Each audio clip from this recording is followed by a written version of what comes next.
हम भाग से संबंधित चीज़ों को देखेंगे।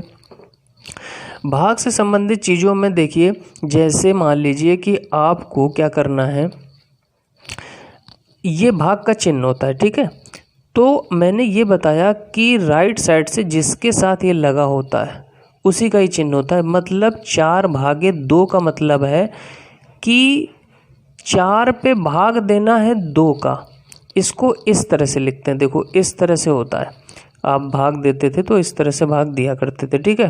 ठीक है, तो भाग से संबंधित में जब आप इसको इस तरह से भाग देते हो तो आप इसको ऐसे लगाते हो, इस तरह से आप इसको बनाते हो, ठीक है। तो 2 से भाग देना है तो आप यहाँ पर लिखते हो, किस पे भाग देना है, 4 पे, तो आप इसको बीच में लिखते हो। अब इसको भाग कैसे दिया जाता है, इसको ऐसे भाग दिया जाता है कि 2 का पहाड़ा पढ़िए कि 4 से ज़्यादा ना जाए।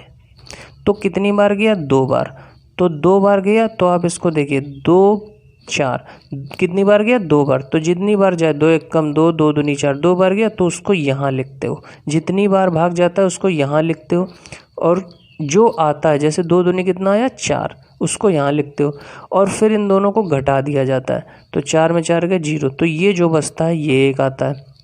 अब देखिए ध्यान रखिए, जिससे भाग दिया जाता है, जिससे भाग दिया जाता है वो कहलाता है भाजक। जिससे भाग दिया जाता है वो कहलाता है भाजक, यानी इसे बोलते हैं डिवीज़र। जिस पर भाग दिया जाता है उसे बोलते हैं भाज्य, यानी डिविडेंड इंग्लिश में।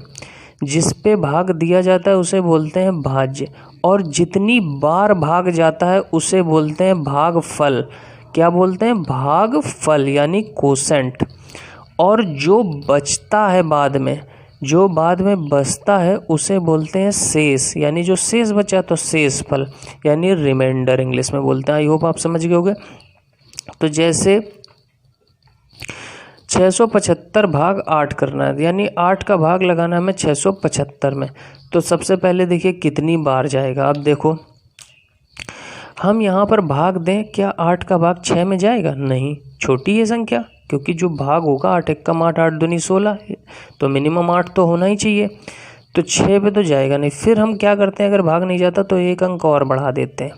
अब देखिए 8 का भाग 67 में, क्या 67 में जाएगा, तो पहाड़ा पढ़िए कि 67 से ज़्यादा ना जाए, तो 8 8 64 होता है, और 9 बार में ज़्यादा हो जाता है, 8 9 72, तो 8 8 कितना हुआ, 64, तो 64 लिखा। अब हमने कहा घटा देते हैं, तो 7 में 4 गया, कितना बचा, 3।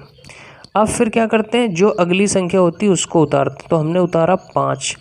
अब 8 का पहाड़ा पढ़िए कि 35 से ज़्यादा ना जाए, तो 8 चौको 32 होता है, और 8 45 ज़्यादा हो जाता है, तो 8 चौको कितना हुआ, 32। अब घटाइए इसको, 5 में 2 गए, कितना बचा, 3।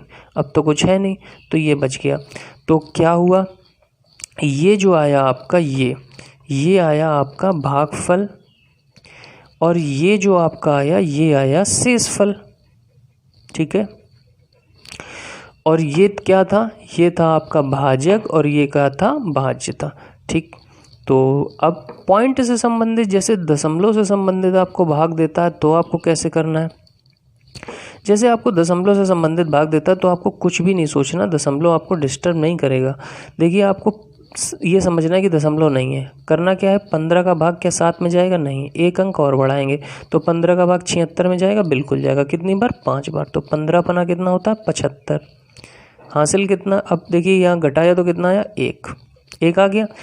अब अगली संख्या उतारनी थी, लेकिन दशमलव डिस्टर्ब कर रहा है, तो कुछ नहीं किया, ये दशमलव आ गया था आगे, तो हम इस दशमलव को यहाँ आगे उठा के रख देंगे बस। अब अगली संख्या उतार लेंगे, कितना आया, 14। अब देखिए क्या 15 का भाग 14 में जाएगा, क्या नहीं जाएगा।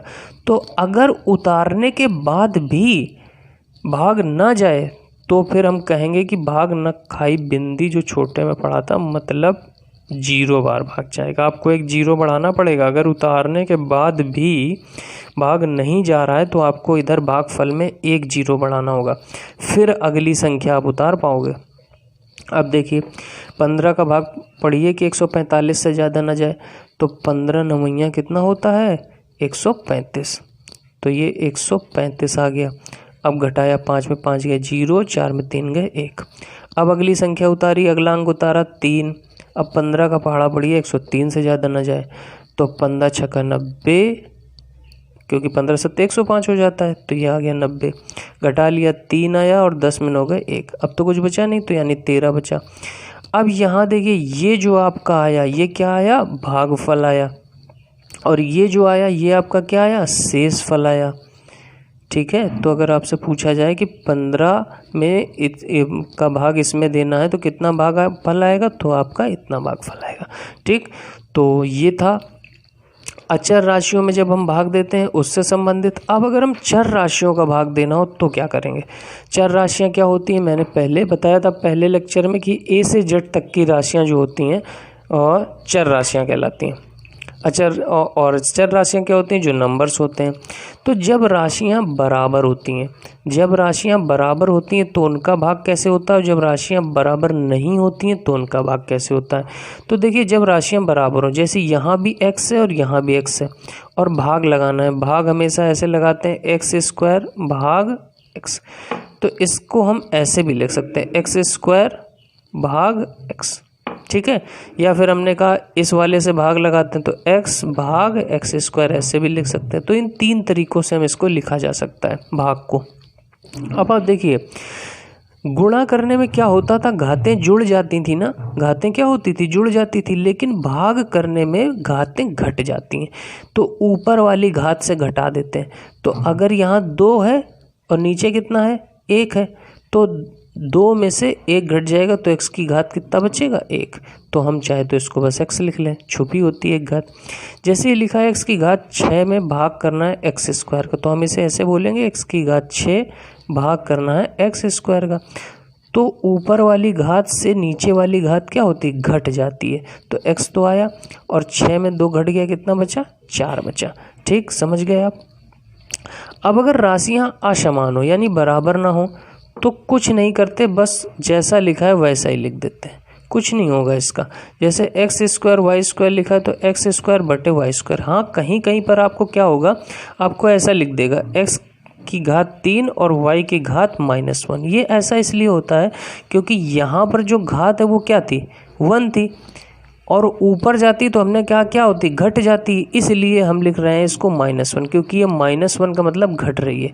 यहाँ पर भी हम लिख सकते हैं एक्स स्क्वायर और y की घात -2 यानी घट रही है। ठीक है, तो ये आपको सारी चीज़ें समझ में आएंगी। ये बेसिक पॉइंट्स थे जो आप गणित की जब शुरुआत करते हो तो ये सारी चीज़ें आपको जानना ज़रूरी होता है कि जोड़ घटाना गुणा भाग चर अचर राशियाँ क्या होती हैं। तो ये सारी मैंने 2 वीडियोज़ में कंप्लीट कर दिए, आपको अच्छे से समझ में आ गया होगा। अब आपको करना क्या, आपको इनकी बहुत प्रैक्टिस करनी है, आपको जोड़ घटाना गुणा भाग की बहुत प्रैक्टिस करनी है, चर अचर राशियों के गुणनफल की प्रैक्टिस करनी है। इसके बाद मैं पक्षांतर से संबंधित चीज़ों को और भी सारी चीज़ों को, बेसिक पॉइंट्स को क्लियर करूंगा और फिर हम धीरे धीरे स्टेप बाय स्टेप बढ़ेंगे। तो आपको फिर देखना होगा कि फिर आपके अंदर कितना इम्प्रूवमेंट आया। तो चलिए मिलते हैं नेक्स्ट वीडियो में। आपको अगर अच्छा लगे तो आप वीडियो को लाइक ज़रूर करिए और अपने दोस्तों के साथ शेयर करिए जो मैथ में बहुत ज़्यादा बेचारे कमज़ोर हैं और जिनको बहुत प्रॉब्लम होती है, ताकि वो भी आगे बढ़ें, वो भी कुछ करें। ठीक है, तो चलिए मिलते हैं नेक्स्ट वीडियो में। Okay, thanks for watching guys.